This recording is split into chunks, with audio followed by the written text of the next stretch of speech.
Wasn't Teenage Ninja Mutant Turtles Yes, it was very were they in New Splinter York? Splinter Yeah, vibes. yeah, Yeah, yeah. it was Master Splinter needed our Oh man, help. I saw the new Teenage Mutant Ninja Turtles movie. It was so shit.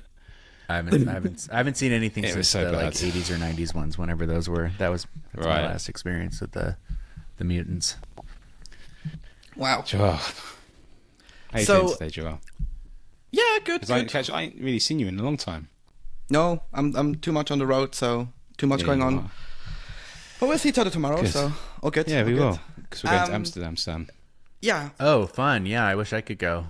That's where we want to go next. I want to go. Nice. I was really bummed we couldn't go to the same. But there's just too many. There's so many conferences. There's so many things to go to. It's impossible. Yeah. To go. We're doing Tokyo for Nostrasia, so we nice. couldn't go to London and Amsterdam and Tokyo. That would be a little too ridiculous, But before we maybe, so I just hit record. We usually do the thing like we record the ramblings and stuff, and then in post I'll just see if it fits or not. But I felt Cool. it was like a good vibe. Today on the show we are back with another exciting guest, and we've got Sam from the Lightning Store and Wavlake with us. Sam, how are you doing, my man? I'm doing fantastic. How are you? Good. Busy day, but good. You're that's just saying every you're day. in New York, right? So, Yes. what's the vibe going on behind you? Are you staying in some sort of I don't know, dorm, or are you in an apartment? What's going on? This is a small office that I was lucky enough to find, because yeah, it's very I'm sure you can imagine or have heard stories or have seen in your trips to New York. Apartments are very tiny. Ours in particular is no joke. Like I don't even know if it's 300 square feet. It's incredibly tiny for a family of three. So there's just nowhere to do anything. So at a certain point, I had to when we were spending more time out here, and I would have to like work every day. I had to find a spot. So yeah, I have this really cool office in Tribeca. That's really cool. I mean, some of that artwork on the wall, is that anything inspired by yourself, or? Yeah, I got a couple things. Yeah, I got some posters from like the band I was in years ago. So I got some of those. I just never knew where to hang them, so I just hung them here so that no one will ever see. I got a cool little one of my Lightning Store posters right there. Little Yeah. maximalist headroom thing.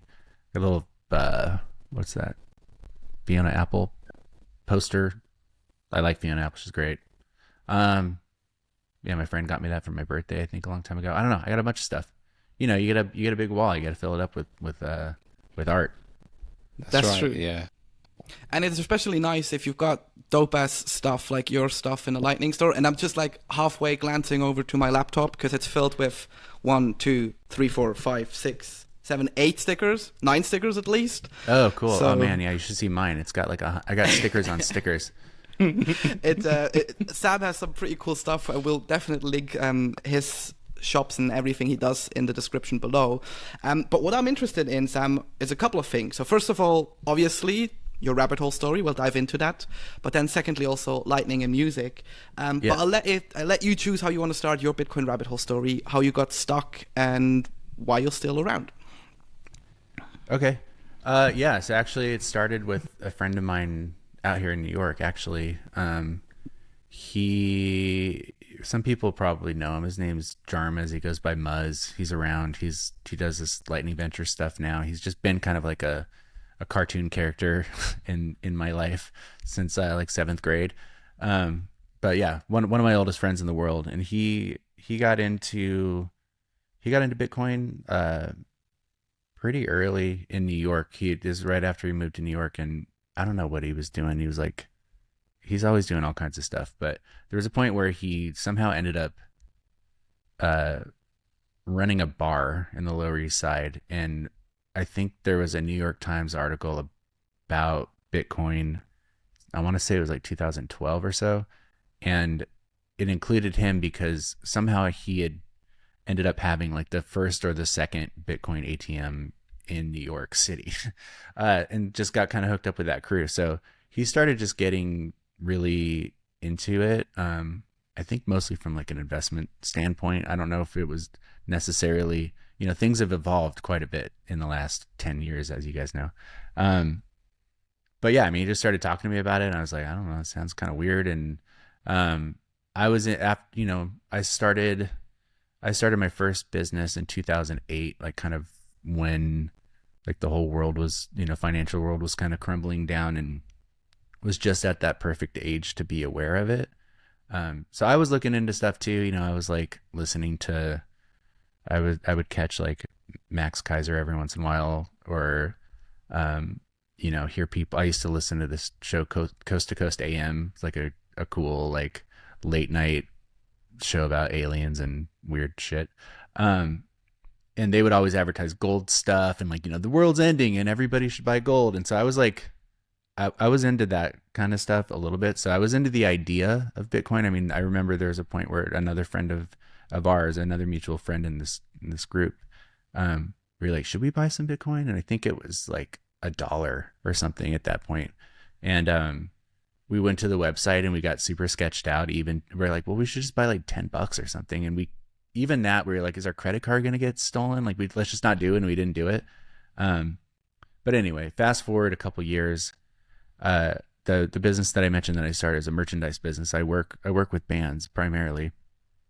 And I got an email that said, you can integrate Bitcoin. I think this was in like January 2014 or something. Like, you can integrate, I think it was BitPay with Shopify. It was the first integration. And I was like, all right, well, Jarmus has told me enough about this. It seems kind of cool. I don't really want to buy any. I'm sketched out by it, but I'll just turn this on. It's easy enough to just throw it on if someone wants to, use Bitcoin to buy a band t-shirt. That's cool, whatever.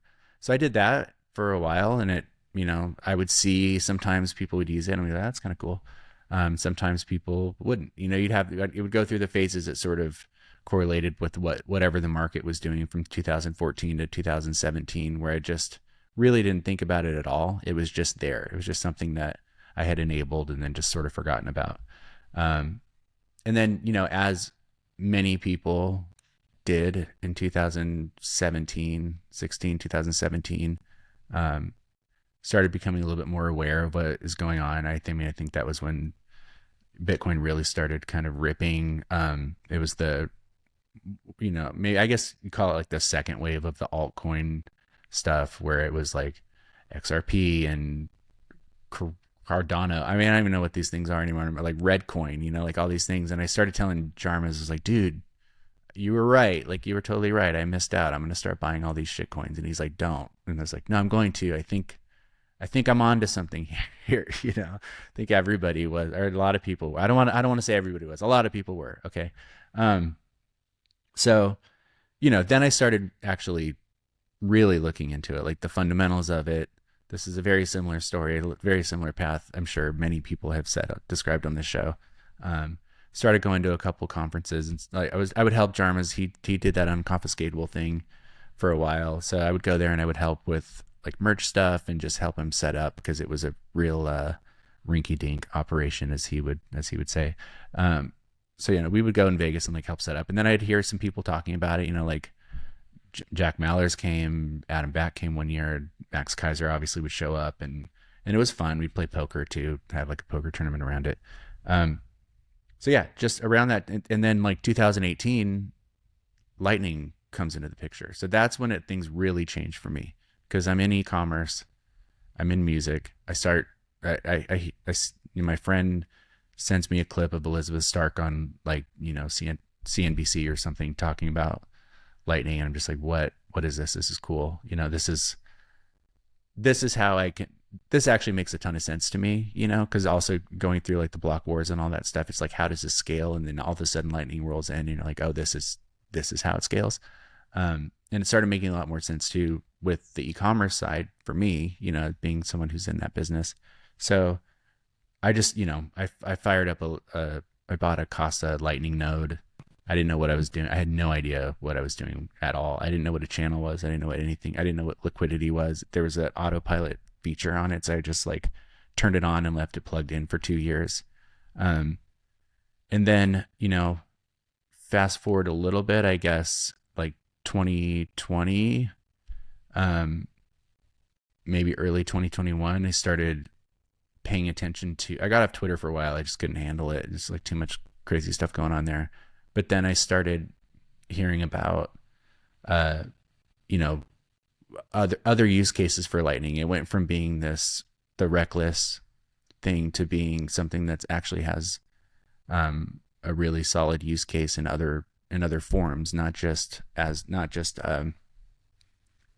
a second layer, but people are actually building really cool things here, and there's other opportunities here besides just having like a fast payment. You can stream payments. You can it's working. Like there's liquidity on the network. You can actually use it. Payments aren't failing. Things are working. So then I really, really, really started like massively dorking out at that point. That's when I started the Lightning Store. When I realized that you could stream money, that was that was like kind of the end game over for me, because then I could see how I could connect it to the e-commerce, and then I also could see how I could connect it to music.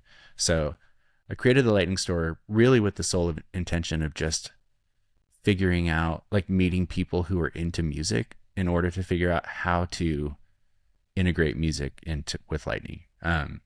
So that's why all the shirts are like rip off, punk shirts and stuff. It's like, I just figured if I found the people that liked obscure music, then they would probably be willing to have a conversation with me about how to get music on Lightning and go through all that. So that ended up working. I mean, I guess pat on the back, it was a good plan, because not only it was just like it was sort of a fun thing to do, but a lot of that stuff ended up kind of taking off a little bit.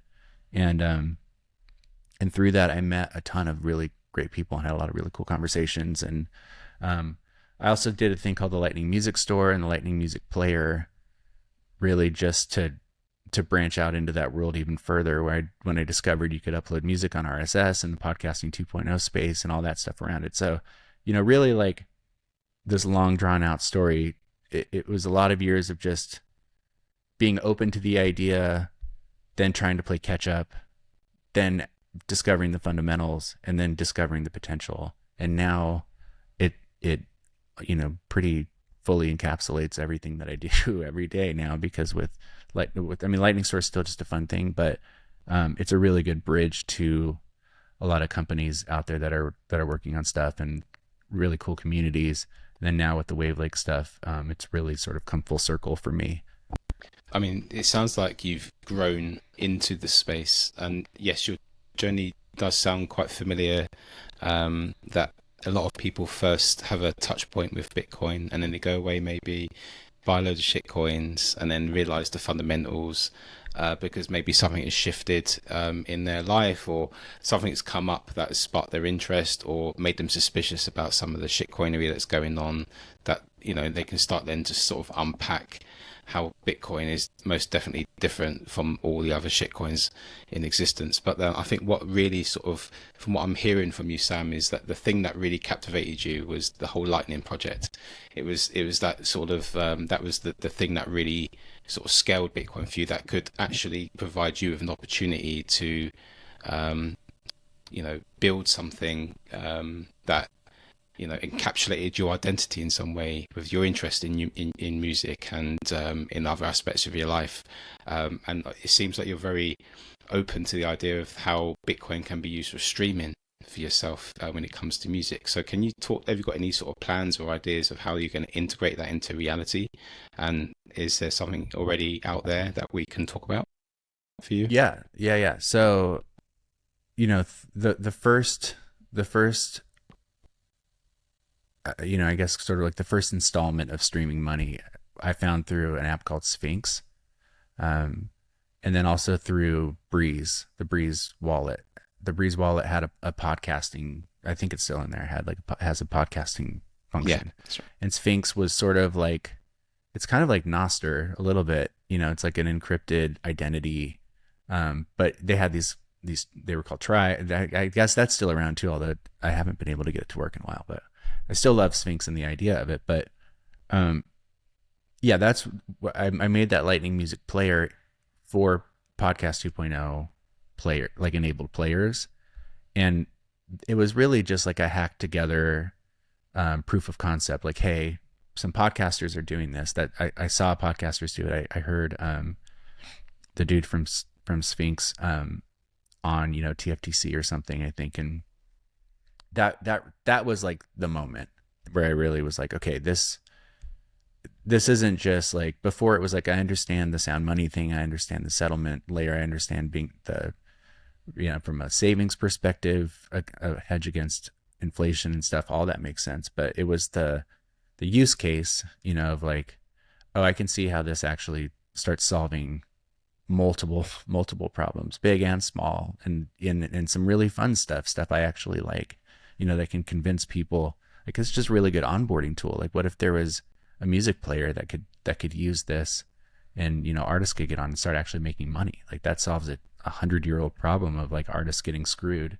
getting cut out of their own deals. So I did that, and I was just like annoying people on Twitter, like, hey, here's the, just sort of hypothesizing ideas. And I would talk to Roy from Breeze, and I talked to Oscar from Fountain, and anybody, like just like Evan from Zeus, like anybody who was like remotely interested in music. I'd be like, let's do this. How do we do this? How do we make this, like bring back the idea of peer-to-peer file sharing, but with Lightning transactions on it, and find some way to do this. So in all that, this guy Michael Rees started a thing called Wavlake, and I was actually, I think, one of the first artists on it, because obviously it immediately, someone's like, have you seen Wavlake? Like, this dude's sort of doing what you want to do. And he had seen what I was throwing out there, and he was having the exact same thought process, and he's like, oh yeah, this seems like a really cool idea. This dude's sort of throwing this concept out there. I'm gonna actually build it. So he started building an early version, what we now call Wavlake Alpha. It was just like an early concept of what music on Lightning might look like, and it was cool. It was cool, just sort of leave it at that. It was tough to use. You had to connect it to a node. It still sort of had this paywall mentality around it. Like, if you sort of buy like credits, and that would unlock plays and stuff. So it was just an early version, and it was a great first step. But as that evolved, that idea evolved, and as other things started coming into play, and the more I talked to him, we just realized that we were super, super aligned in what we wanted to see happen. And I had a lot of really good ideas. I had a lot of, I'm not a developer, but I'm a graphic designer. I'm a musician myself, and an artist myself, and have just been doing that stuff my whole life. So I had a good, I'm pretty good at marketing, being in punk bands and stuff, and having to constantly just market myself, being dropped from a major label in my early 20s, and then having to go fully DIY for years and actually being successful at it. So I had a lot of really good experience there to bring to the table, and he really wanted to see this happen. So, about a year ago, actually, probably this week, we decided we were going to sort of revamp Wavlake, the idea, make it more of a distribution model, and we launched it in January of this year. So it's up now. Yeah, I mean, go to like wavlake.com. If you're a fan of music, you can just go listen to it. It's a free open library. You can boost artists. It goes straight to them. We just enabled artist splits, so you can pay multiple people in a single transaction. If you're an artist, you can go there and upload. You can have a track uploaded in a matter of minutes, and start monetizing. It's really cool for music discovery. We have about 400 bands on there right now. But yeah, it's great. I mean, we're rolling out an iOS app where it's in kind of beta test mode at the moment, and it's happening. Like, my dreams are coming true. Like, this thing is actually happening. People are getting really excited about it. And I think it demonstrates one of the aspects that a lot of, let's call them Lightning critics, but I'll go into that, what I mean by that in a second, that they go like, oh, it's just micropayment. It's just settling international payments and such. And you go like, well, yes, and if your only experience is probably like Wallet of Satoshi or something like this, because to most Lightning critics this is like, oh, this centralized thing, where actually you can do much more stuff with it. And I've been discovering a few artists on Wavlake where I go like, oh, cool, they have like cool beats, and I might get shot in the knee now for this, because I still check them out on Spotify, because I listen to my music over there. But then Sure. If I really like a track, I can always go back, send them sats, and it's just instantly and easily done from my browser. Or, if you're on the go, you just quickly create an invoice. And I think these use cases are what really bring Lightning into it. But from what I understood correctly, So you were more the artist, and you've realized what Lightning can do.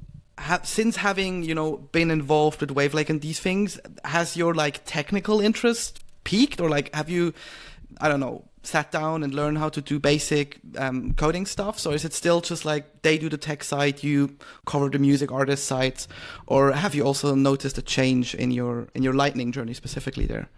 Because it's still hard to use. Yeah, I mean, having to have always, sort of this DIY mentality. I actually taught myself how to code when I was 16 to do or maybe I was even 15, like just basic HTML websites. Started out with, I did the like fan club website for the band Weezer because they needed a website, and I was like, I'll make you one, and it was just really fun. So that's how I learned how to do it. So, and with my other company, Hello, there's a certain amount of coding that kind of has to be done just on but it's more like design based coding, and I'm totally fumbling my way around through it.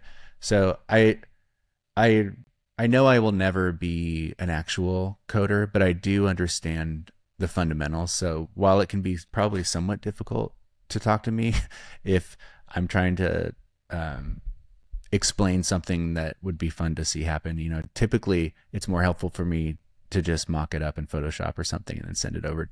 Be like, okay, I know we can technically do this just from the base level of knowledge that I have. Like, I'm not presenting something that's impossible. So yeah, I mean, I think I've come to the conclusion now that like I won't ever be. I've had that thought, like maybe I should just like go to coding school for a couple of years, but it's not where I'm gonna excel. Like I feel like I have too many. I already have like 2 billion things happening at any given time, but also I just don't think it's where I'm going to be most helpful. It's where I think it would be distracting for me. But I'm very interested, especially in the last 3 or 4 years, in just sort of understanding how it works. Even if I can't physically do it, I still understand. I can have a conversation. I could be on a panel about something. And I'm also not afraid of sounding like an idiot. So that helps too. Like if you can. If you're scared of that, it can be really intimidating to be in a room full of coders when you don't know what you're talking about. But if you're just like, hey, I'm really stupid, so I'm just going to ask this really dumb question. Is that cool? Then it just sort of, people become more helpful. Also, just the Lightning community in general, for the most part, is very helpful, and very happy and nice. I mean, you seem to very much come across as someone who's very creative. So obviously you're a musician, you're in a band, you've got lots of really cool designs and prints on your Lightning Store and stuff. So, what the value you can bring the value you can bring into the space by utilizing the Lightning network is just testament as to how you don't need to you don't have to know everything, but you can contribute to the ecosystem and help it grow by putting your sort of creativity out there and sending the message out there as well. And I'm just wondering whether you use your music in any way to educate people in Bitcoin or in the sort of fiat system in some way, or is there some sort of underlying anarchy messages in the things that you produce? Yeah, so I've always been like a punk rock kid at heart, and I don't, when I say that, I don't mean like I wasn't like a crust punk or anything. I just like punk music. I like punk ethics and the idea, like I grew up listening to pop punk. So, it's not like I had like Liberty Spikes and a leather jacket or anything, but I was just, I went to $5 punk shows in basements and VFW halls and that kind of stuff when I was a teenager, as soon as I had a car, and I discovered community basically at that level, and I discovered you would go buy a CD at the record store and you would think that this band is like huge and has all this money because they have a CD and they're touring and they're doing all these things. But then when you go see them at the $5 basement show and they roll up in like a van that's falling apart and they haven't slept in like 2 days and they just need like, $10 to get a meal somewhere and they're sleeping on people's floors and couches, you realize like, I guess just the beauty of sort of being, I use the word scrappy a lot in Wavlake, like the beauty of sort of being scrappy. That's a trend with me. Like I don't ever like fully knowing how things work, because I think, I used to see that with musicians and friends of mine. Like they may have like mastered their instrument, but like couldn't write a song, because they were just too focused on the technicalities of everything, that they lost the creative vision behind a lot of things. So I've always embraced my limitations. And I think that's why people like me, and there's plenty of other people out there that, this stuff started out like very nerdy, very technical, big ideas, like hard pills to swallow. And then you start bringing in some creative people, and it mixes things up a bit. It's like, I never expected any. I mean, I think my like joke on my profile is like, my demographic in the, Bitcoin Twitter was like 28 people total.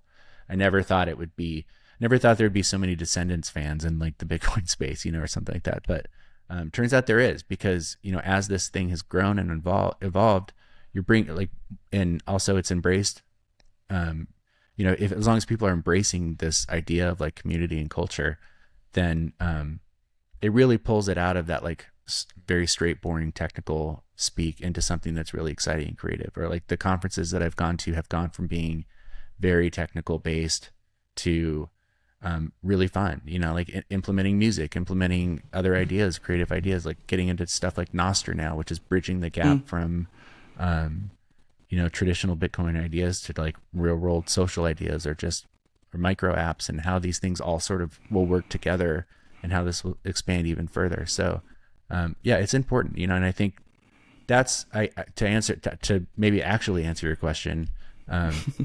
No, everyone, all my friends in the normal space or whatever are aware that I'm doing this, but it's not anything that I'm really pushing.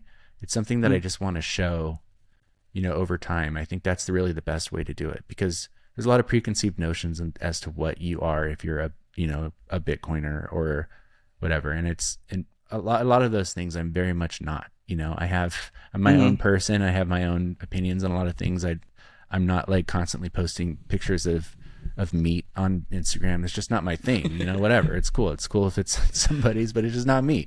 I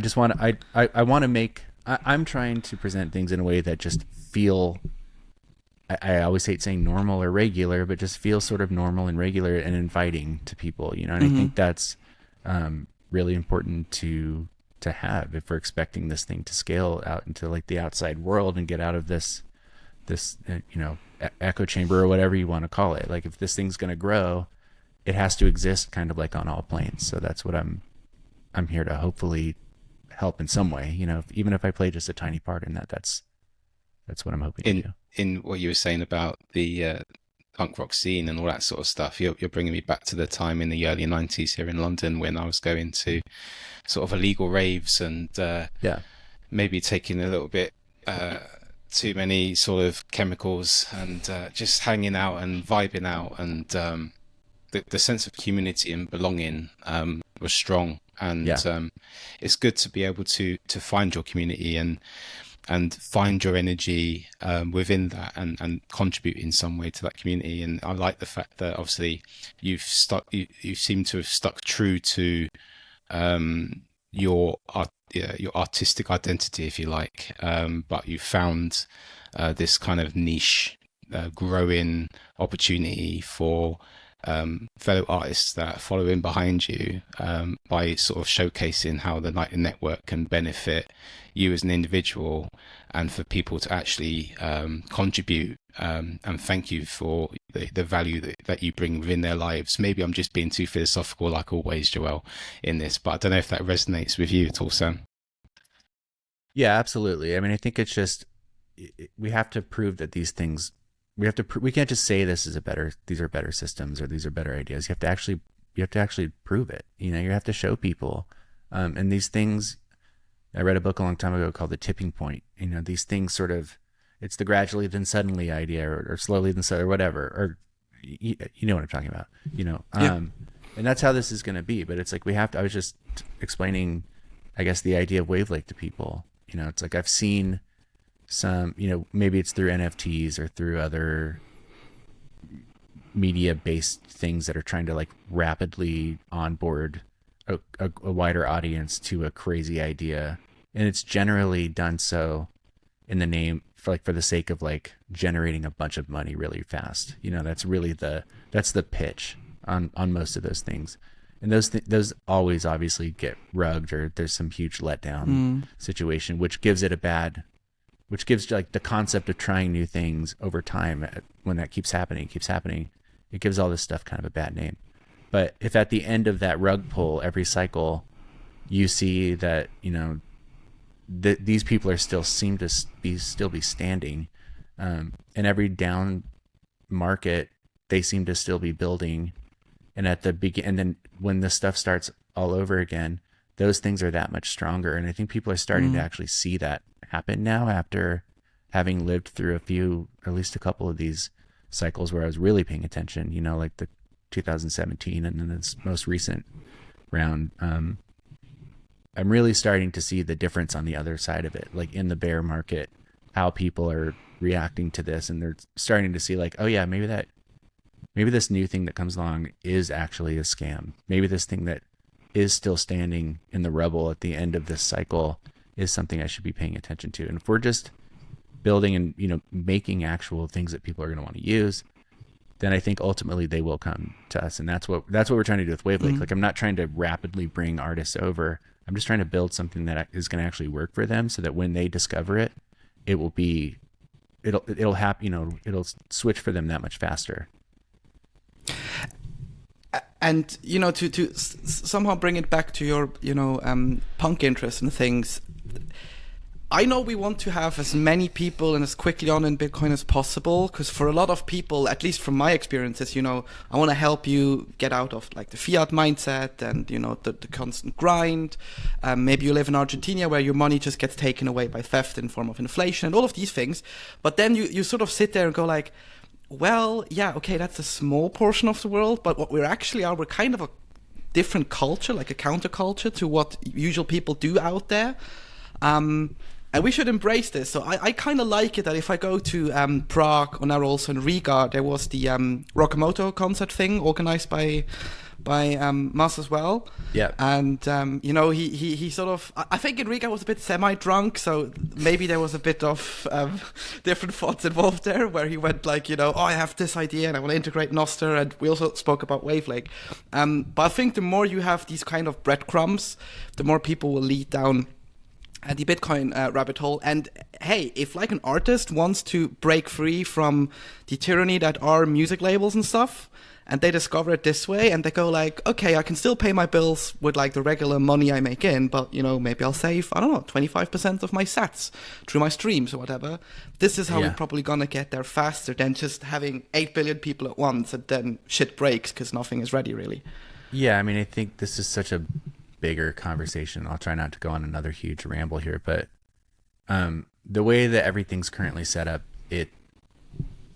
there's no incentive to be creative or make anything cool. Like, what's the why would you? Like, there's no, the only reason you would do it is just because you have to, you're compelled to, you're an artist, you feel like you have to do something, but then once you do it, it's like almost impossible to do anything with it unless you've somehow managed to build an audience through whatever. But even that, it's like, okay, cool, you finally figured out how to utilize one of these outlets, but then they switch something up, and to lure you into having to do something else to like kind of get you to fall in line with however the algorithms are going to work or whatever.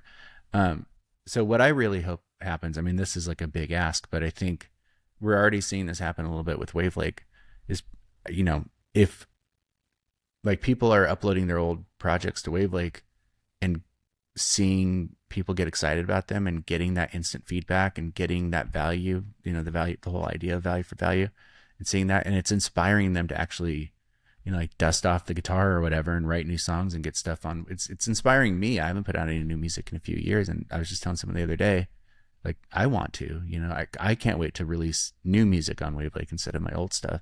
And I think that that's going to happen, like not only with music, but with all these opportunities that are springing up with Lightning and Nostr and Bitcoin space or whatever. It's going to, a lot of people have talked about this idea of like a Renaissance 2.0. I don't know if it'll go that far.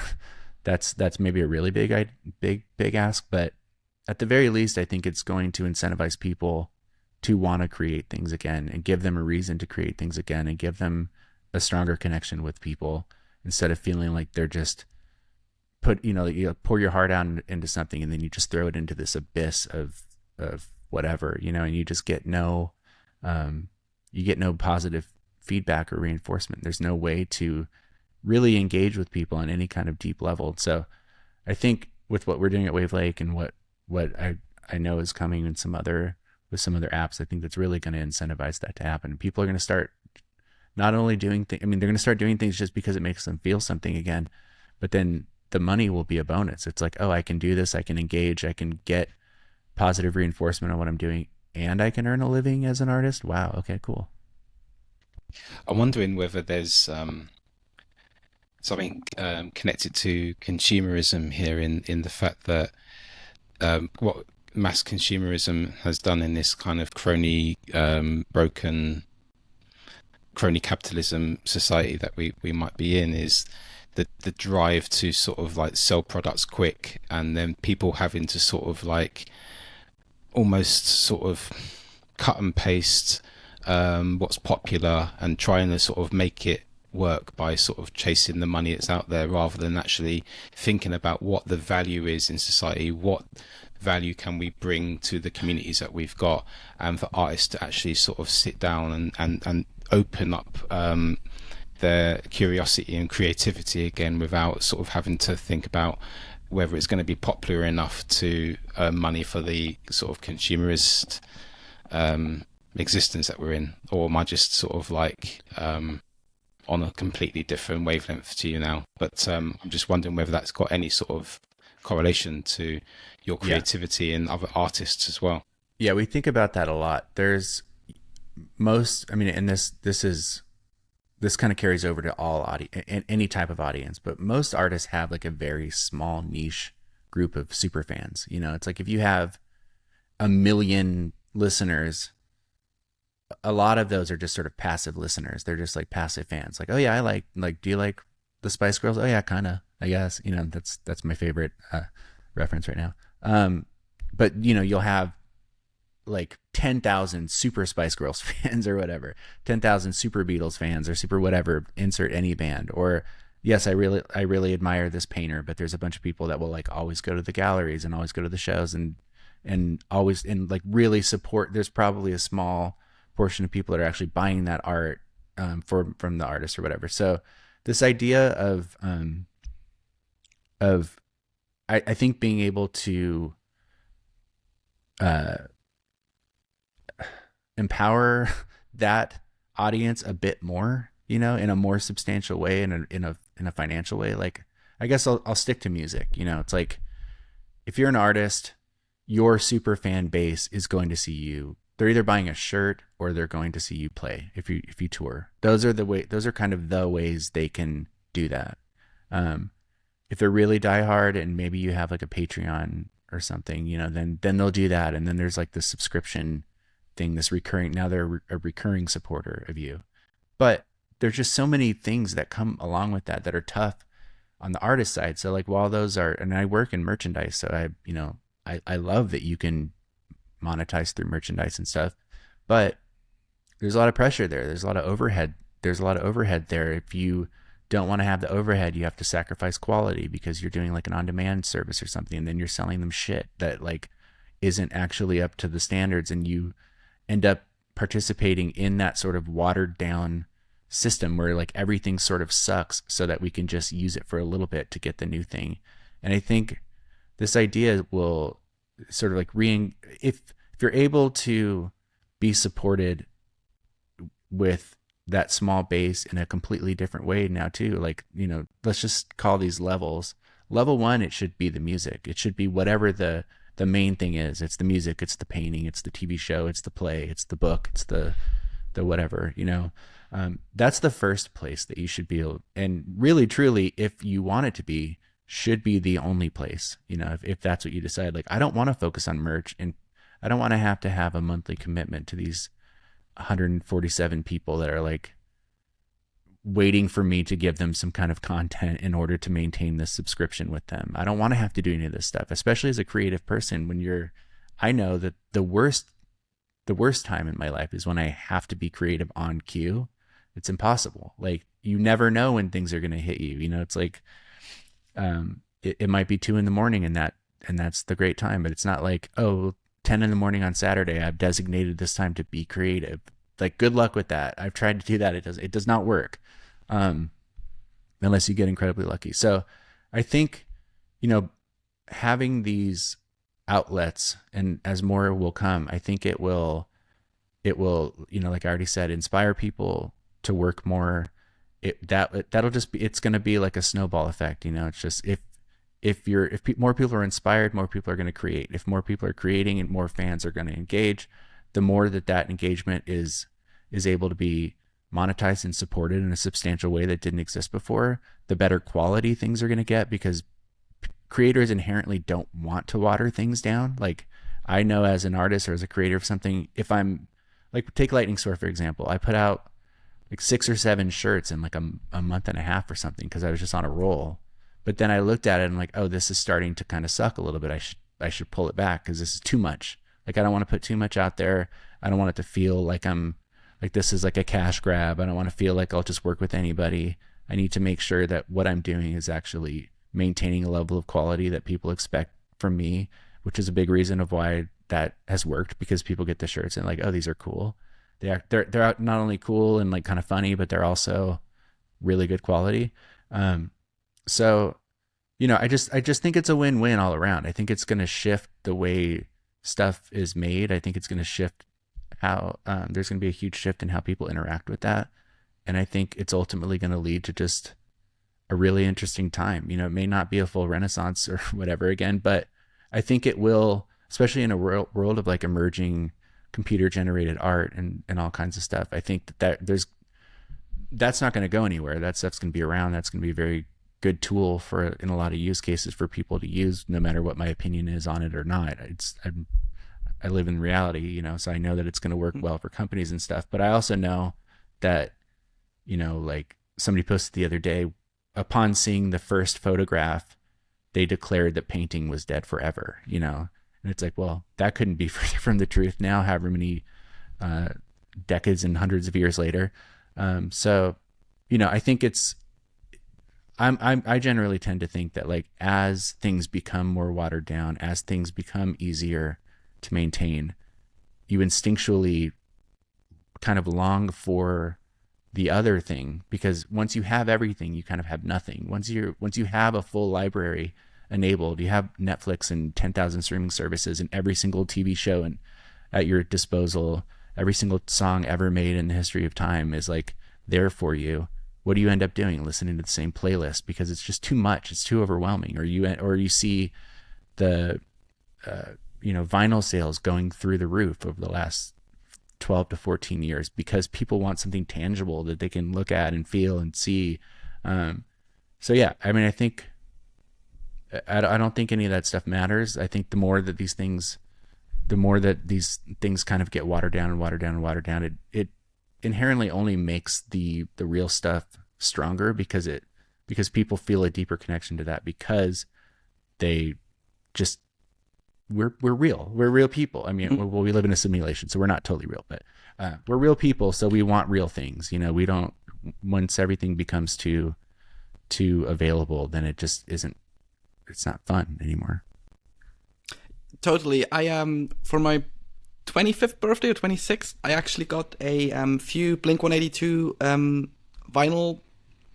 Well, it's more like a vinyl collection entirely, actually. Yeah. And my friend who gave it to me was sort of like, well, I technically I could have just sent you like Spotify Premium for 10 years. And I go like, are you crazy? I usually listen to the same songs anyway if I write. Yeah. So now instead of, like opening up Spotify and shit, I can put that on. I can even pour a glass of good beer and stuff and enjoy the moment, right? So I think these little things, the more we can bring them into, the better. Speaking of bringing things into it and fitting them into different perspectives, we usually end our show, Sam, on a little challenge for our guests. It's not too complicated. Uh-oh. We want to prove that the saying "all roads lead back to Bitcoin" actually is true, and we ask you now in this case to come up with it can be a story, it can be a bridge, or just a thinking pattern from your end to bridge that word back to Bitcoin. And for you, we thought about the word royal, obviously with your hat today. We thought like, okay, let's be a bit creative. So how does the word royal or the royal brand in your head fit back to Bitcoin? Oh man, this is like, see, what did I say about being creative on cue? Doesn't work. We can test it now. Yeah, I'm going to show you how it doesn't work right now. Right. Over it. Royal.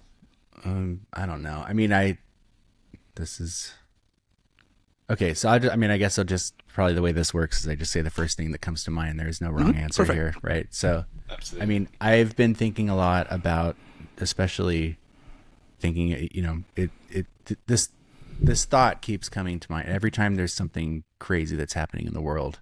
You think about ultimately why these things are happening. So, obviously this week there's some incredibly crazy stuff going on in Israel and Palestine.